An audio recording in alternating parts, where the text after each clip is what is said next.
What is good, guys? It's Rey-Jay back with another video. And in this, I wanted to break down what's happening with SPY, Tesla, Nvda, the QQQ, and a couple of other tickers. I'll break down some very important levels to be watching for and what data is coming out for today.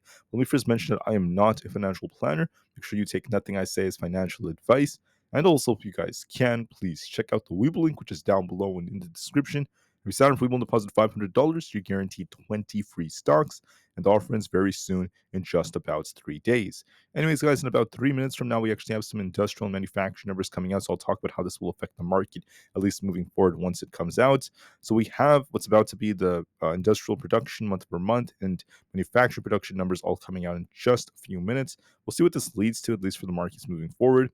Once all this data comes out, just know that 30 minutes after the market opens, we have business inventories, then Barkin from the Fed giving a speech. And then throughout the day, we have a bunch of Fed speakers from Colin to Kugler to Logan, and the list goes on. So we have a bunch of Fed speakers today. When the market's going to be open, we'll see what they end up causing. For now, we're going to be looking for a big move in just a few minutes. Now, moving forward, I just wanted to say that when it comes to the way the news is talking about the markets, there's been a lot of attention on the S&P 500 different indices out there as we're seeing them approaching all-time highs, breaking all-time highs and holding up. And we're starting to see a lot of tech actually leading the way from Apple to Microsoft and a lot of the Magnificent Seven. So far, that's how things have been. But we're now at some like very tough resistance levels. So we'll just have to see how the market kind of responds. But that's something else that's worth noting. As far as Nvidia goes, it's actually been promoted. It's rebalancing in very important sectors. And now it's actually making up increases in its weight. So that's actually important because it's now having a bigger effect on different indices. That's actually going to be good for them. And that shows how important Nvidia is for the markets and different ETFs out there. Apple Pay is also going to be discontinued. Apple, which launched its buy now pay later program last year, said on Monday it's going to be stopped. It's going to have to stop issuing loans through the program in the US. That's something very important. We'll have to see what this ends up doing, at least to their balance sheets, but that is very important for them. And on top of this, GameStop had something very interesting. We actually saw the share price dip quite a bit, despite the fact that they had their annual meeting without anything too crazy. So it was kind of like a buy the rumor, sell the news event where we kind of pushed approaching the event only to dip afterwards. So that's what's been happening, at least so far.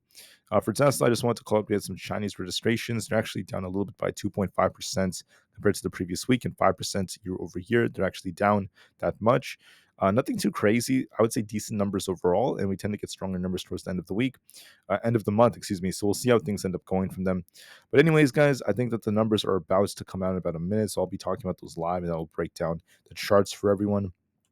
Looking at SPY so far, we're actually kind of in the middle right now, still kind of remaining choppy.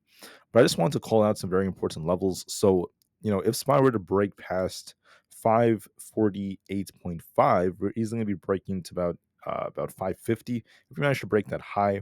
If we fail to do so, if we get a little rejection, I'll be watching 546 as critical supports. Losing this opens the door for a bit of a dip. And we can actually be looking for about 544 if we end up losing this 200 EMA. So I'll be watching to see what this ends up causing for the markets.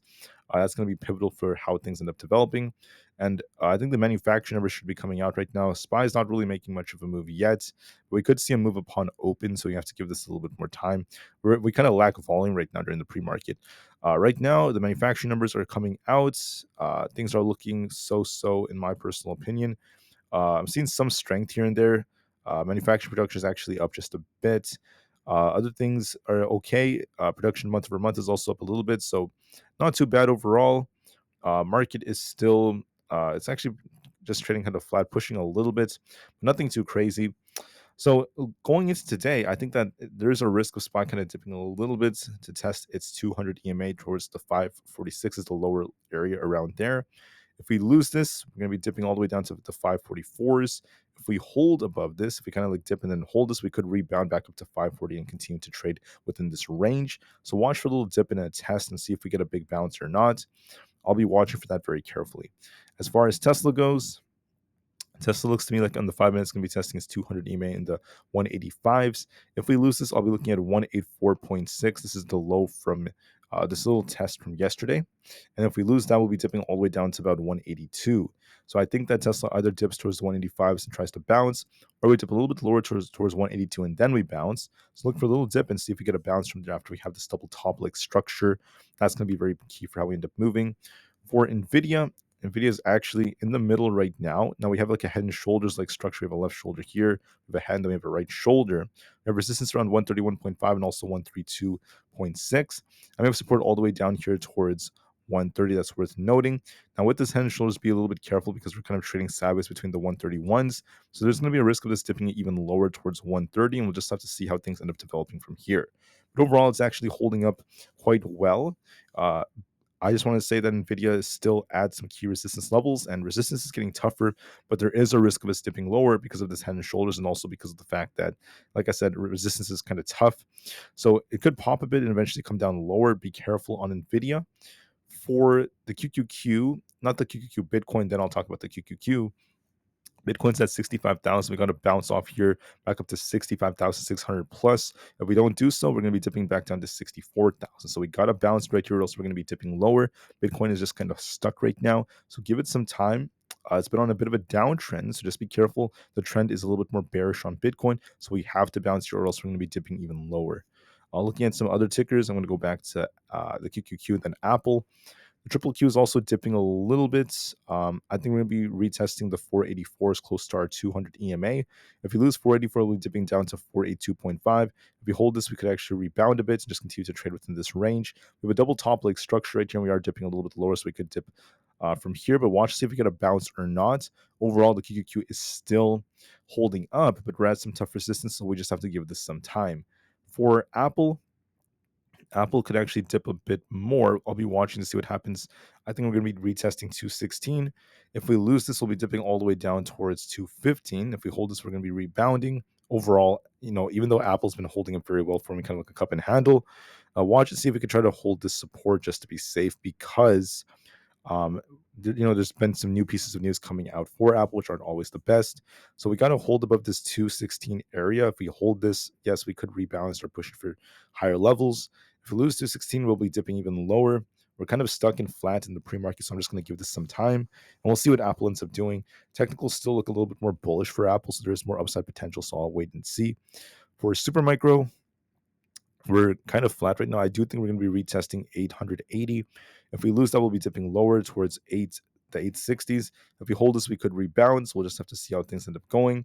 But look for a little dip on Supermicro, at least for the time being. For Coinbase has been on a bit of a downtrend right here, kind of dipping a little bit. If we fail to hold, we have to try to get back above 240. If we fail to do so, we could be dipping all the way down to about 236 or below that. If we break above 240, I'll be looking for 242. If that breaks, then we have a gap to fill up to 245. But it's looking kind of weak right now. I'm seeing some weakness relative to the markets, so there could be a dip coming down to the mid 230s. Amazon needs to get back above 184 to continue to push. We're kind of shuffling right now. If we lose our 200 EMA at 183.7, then we could be dipping all the way down to 182.5. So I am seeing a risk of that, a little dip if we lose support. We have resistance at 184, so watch and see how we end up developing from here. But there is some weakness on the charts.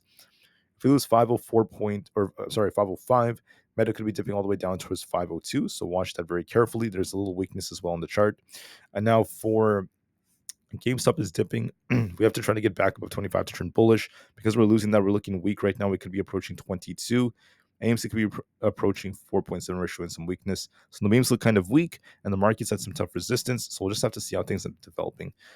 We could be looking for a dip on SPY in the markets, a little dip before we try to bounce again. We'll have to see if we hold key support. So SPY is this key support right here.